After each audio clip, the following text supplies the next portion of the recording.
everyone. I have someone very special with me today. This is Tyler, my friend and coworker. He's also a product manager. I wanted to invite him today to talk about how he got into product management, share any advice for people early in their careers who may be pursuing their first internship, and all that good stuff. Tyler also runs a product management blog that you should all check out. We'll talk about this in our interview too. Let's start with introductions. Tyler, can you introduce yourself? Yeah, hi everyone. My name is Tyler, and I am currently a product manager with Melody. We work at the same company, and that's kind of how we got to know each other. Just a bit about me. I'm from Toronto, Ontario, Canada, so just above the US. And I went to a small university called York University where I studied business administration. Honestly, I found about product management in my third year of university. And from there, I took a year off and decided to bet on myself and did a bunch of product internships. So been able to do it at some really cool places, some fintech, some grocery delivery, and some sports teams. So really interesting way to get where I am now. But overall, wouldn't change it, to be honest, if I could go back and kind of go about it a different way. But that's how I got to where I am today and kind of a bit about me. Thank you for the amazing introduction. I wanted to first ask, how did you get your first internship with no experience? A lot of people agree the very first one is going to be the hardest one to get, and a lot of people have different journeys to getting their very first one. Can you share yours and also how that led to getting your first product management internship experience? Sure. So getting into product management, I think, was really interesting because I went to business school, and at my school specifically, there is no such thing as product management. It's legitimately careers like accounting, marketing, investment banking, and consulting. I was a really bad consultant. I had no interest in going to investment banking, and accounting and marketing honestly didn't make sense for me personally. But what I will say is that in my third year of university, I decided to take a leap after doing an internship at a CPG company where I was in charge of diapers and stuff like that, which I don't know who's giving diapers to a 20-year-old, but I was doing that for the summer. And I took a year off just to try a bunch of product management internships. In terms of how I was able to get that with no formal experience, I think the first thing was, one, being able to be as scrappy as possible. So reaching out to as many people and just showing my honest appreciation for the field and providing them something in return without even asking for anything. So for example, I would make PRDs and these slide decks that I would send out to as many people as possible. I remember a product mentor that I have that I've known for a really long time, I sent him a Nike deck that I sent to a bunch of employees at Nike. And he really liked it and talked to me and taught me a bunch of things about the field. And that was really foundational for me getting my first internship. Additionally, I did things try to find transferable skills from past placements at co-ops. And those were really helpful in terms of leveraging skills like data analysis and stakeholder management.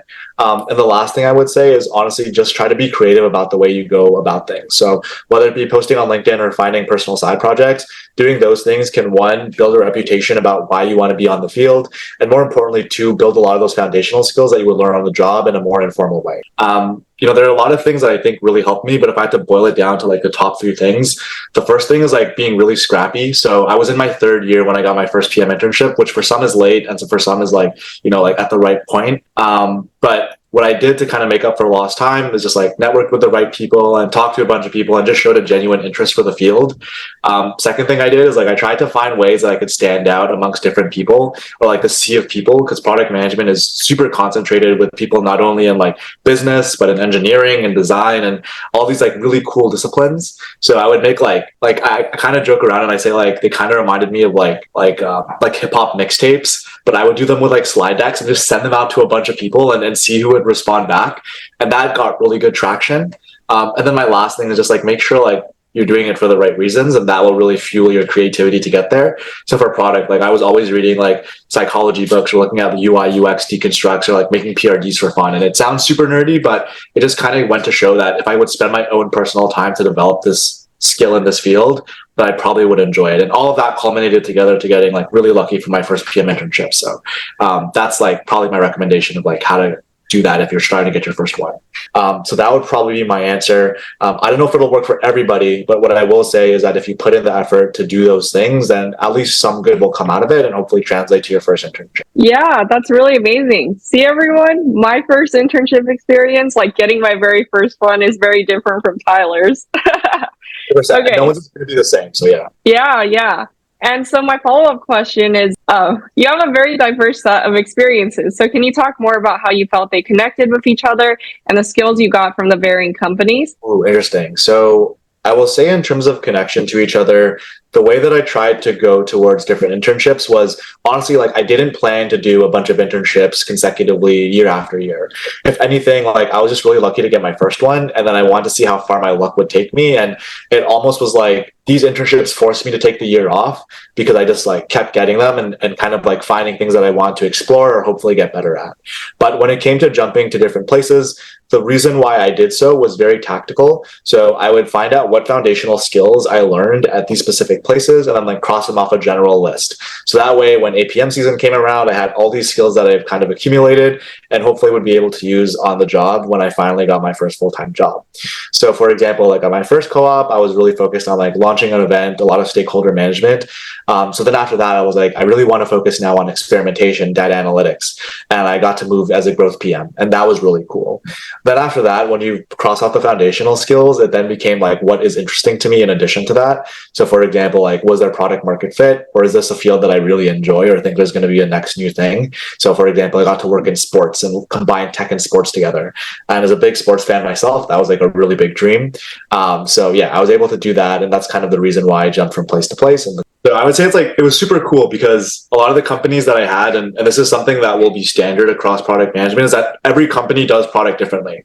So at some companies, they were in like a weird time of growth where maybe they were becoming like unicorns. In other times, they already found product market fit and they wanted to establish their product portfolio.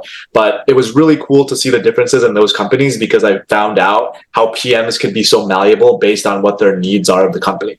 So at one company that's super data driven, they were like really doing a bunch of A/B tests, and I got really comfortable with experimentation and reporting and making sure that like things were hitting stat sig. And at other places, I was really focused on like having really effective PRDs because executives were reading them or like top business people were reading them to make sure that it made sense in the other like strategies that were being focused on. So having that differentiation was super cool.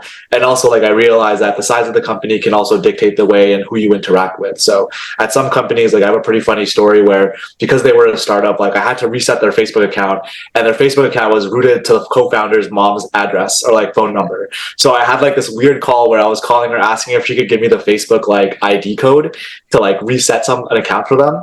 And it would never happen at like a really large corporation or a big tech company. So having that diverse experience, one, makes it really fun to look back on, and two, just gives me a good array of skills that I can apply anywhere else. So that's probably the differences between all those places. That's amazing. Can you also suggest to students how to find the diverse companies and startups to apply for and how you knew that these were the companies that you wanted to go for and they were a right fit? Sure. Out of like my 4 internships in product that I've done, 2 of them have been at startups.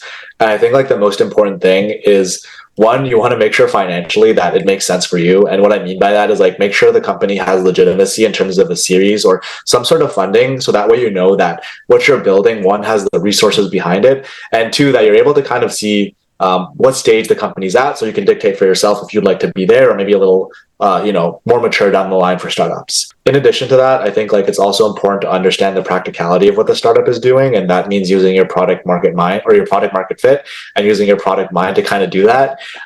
So yeah, just understand for yourself, like, is the product that I'm going to be working on going to be something that I'm interested in, and two, have legitimate like disruption to be in the actual market and hopefully make a change. And then the last thing I would say is be very comfortable with the team that you're going to be working on. And what I mean by that is you got to believe in leadership, because oftentimes in startups, you'll be working very closely to senior leadership. And that's what's great about it, because you're more on a horizontal plane. Although you have like executives and stuff like that, they're more reachable in terms of being able to talk to them, opposed to larger companies where, maybe their time is spread out amongst other things because there's just so many people that they have to talk to.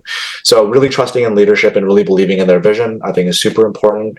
And obviously in terms of finding these companies, like going on LinkedIn, they have like their startup list. You can go on like a Glassdoor, or you can even go on, I forgot what students get. Let me see if I have the website. I think it's called Handshake. Yeah. Just Handshake and like find it there. But overall, like that's probably how I would go about the process. Yeah, this is all so informative. So many students are going to learn so much from your experiences. That's dope.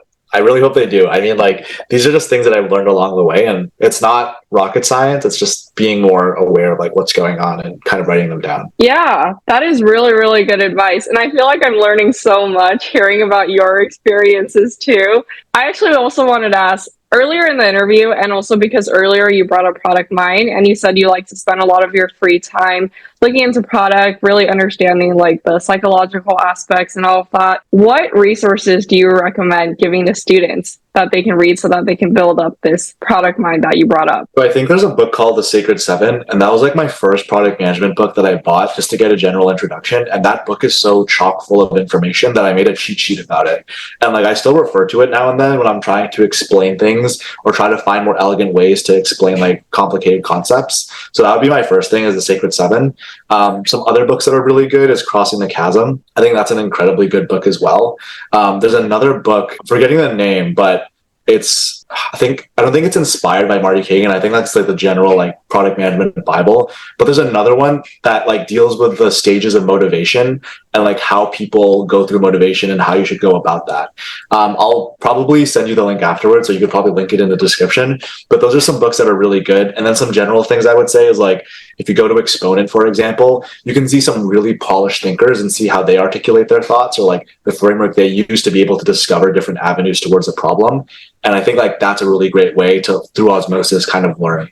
But there's no better way than practice, right? So just like think to yourself, like, why is that thing like that? Or what's something that this product is doing to make me do the intended action that it wants me to do? And once you start thinking in a more patient way or a more thoughtful way, then I think a lot of these things reveal themselves to you. But obviously by reading the books, you can like formalize them with like an actual standardized concept or name. So that's probably like how I would go about it. Yeah, I resonate a lot with what you said, especially with Exponent. I remember when I was preparing for all these product management internships or full-time interviews, I used to go on YouTube and then watch other product managers, give these interviews and really try to understand their way of thinking and all that. 100%. And like the funny thing is like you get like the 15 minutes before your interview thing on your Gmail. So I would always stress, I'd be like, oh man, I have an interview in like 15 minutes. Like I have to like run to my computer. But it was honestly like a really fun time now that I look back. Yeah. So actually, now that you brought this up, what do you think is the best way to prepare for interviews? Because I know a lot of people will say practice, but I think that everybody has their own personal way of practicing these things. And I think that a lot of students will like gain a lot of insights from hearing how you personally prepare for interviews. And it might help them integrate into like their own practicing for interview like sessions. So yeah, like I don't know, maybe I'll separate the two parts of the way I'm thinking about the question. The first I think is just like making a good schedule for yourself. So like what I would do is I would like say, one, it's like important to integrate breaks purposefully, because some people will like just chug through their product management prep and they just get burnt out, right? And I was like that when I tried doing consulting prep, and that was something I was really diligent about. So what I would do is I would like say Mondays for analytics, Tuesdays for design, Wednesdays for like I don't know, going into more technical concept. Thursday I'm taking a break. Friday I'm reading just like general product news and like learning what's out there. And then Saturday, Sunday I would just like leave that to myself to go do other activities. So doing that just made me really purposeful about like what am I going to learn today, and kind of gave me a great structure for wanting to learn. And then the second thing, when it comes to like interview partners and how to succeed in that realm. So I was in an interesting case because my school didn't necessarily have a lot of people that were going into product. So I would join like as many Slack groups as possible and be like, oh, like I'm XYZ and I'm looking, and I got added to a Facebook Messenger chat. And I got to meet some really cool people there. I would say what's important is like have people that have different frames of mind or like different majors that they're from, because that may reveal something that you're not looking at or like approaching in the right way. So for example, I had a friend that was like really into like, that was really in software engineering, friend in computer science, a friend that was like from OCAD, which is like this art school that's here in Toronto, just to be able to understand like how all these people were thinking. And one, like it able to give me a sense of consistency and like build camaraderie with those people. And like a lot of them now I can call friends. But even better is I got to open up my school of thought to like different disciplines. And that really helped me, like when I was talking to different people or different product managers or different roles, kind of lean on those specific aspects when they got asked in terms of questions. So that probably would be my recommendation for like interview questions. Yeah, that's a really good framework to think about. I also think that because product management is a very competitive avenue, also with both internships and full-time. So really learning how to manage your time because it's so competitive, we want to apply to as many places as possible, but we also don't want to burn ourselves out in the process. Yeah, 100%. You don't want to burn yourself out. Like I think that's one thing that I learned, but I'm still learning, is not to go too hard or to like burn yourself out. And I think it comes from a good spot because you're just trying to do well. But sometimes you have to understand that you can't do well all the time. And that's like really important to kind of get, not only when you're applying for PM internships or full-time roles, but also like once you're in like full-time roles or internships. Yeah, for sure.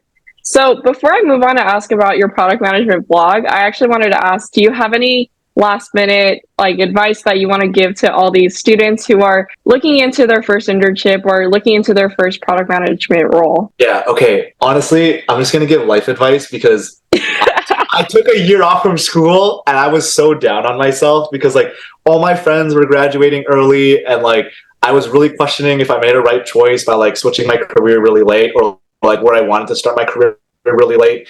And I think that someone told me this and it was like such a good piece of advice and I want to pass it on. And I know it's really cheesy, but it's like actually true, is that you can't be late to your own life. And that's such a good piece of advice because I'm like one of those people where I'm thinking about what's next or like if I've got to the point where I'm supposed to at the right time, and you play with all these variables in your head. Like me and Melody always talk about like overthinking, but like you shouldn't overthink like these components of your life. I think you should, one, be appreciative about the process you're going through, and two, understand that if you do the right things, then a good output will eventually come. Very rarely do I hear someone where they've tried everything they could do and it ends up in something that they can't tangibly touch and be positive about. So like if I could go back and tell myself one thing when I took that year off is like, don't be afraid to be able to do these things.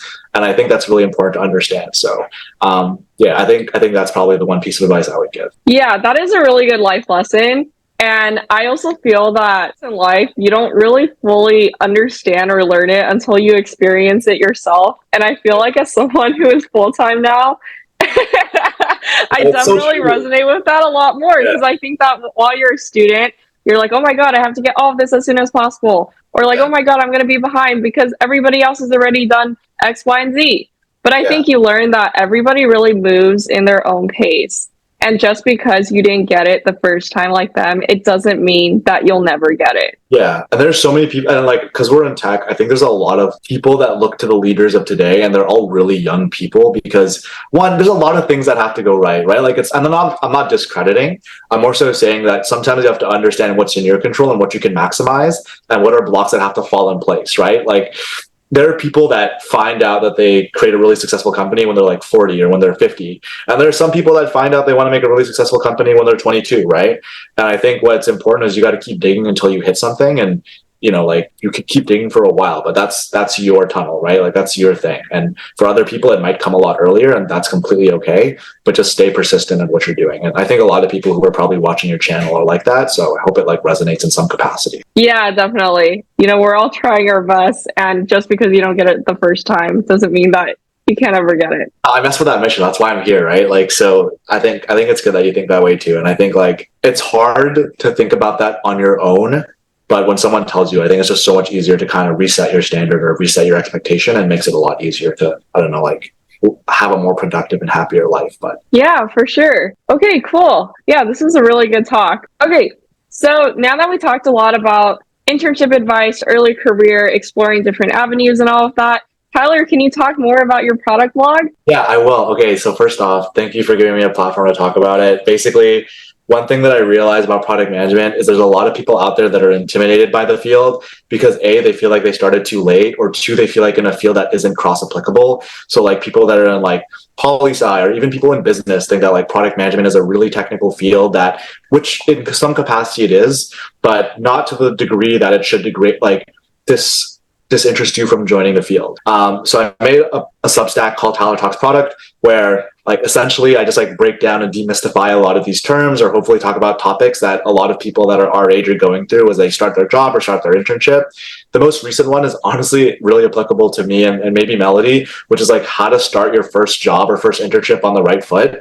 And I got someone from TikTok called Product Playbook to be able to like go through their experiences, and they were a really great interview to be able to put on that Substack.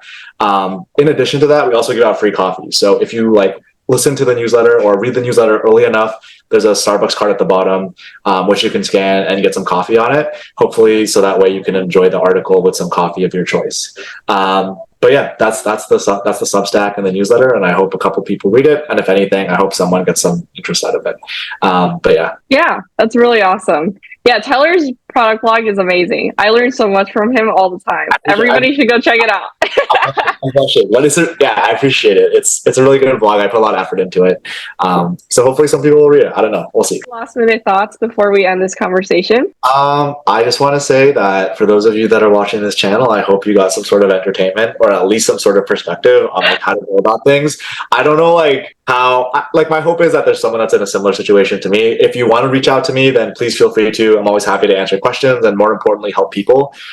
So yeah, you can always just add me by my name on LinkedIn. I'm sure Melody will like include it in the description or whatever it may be.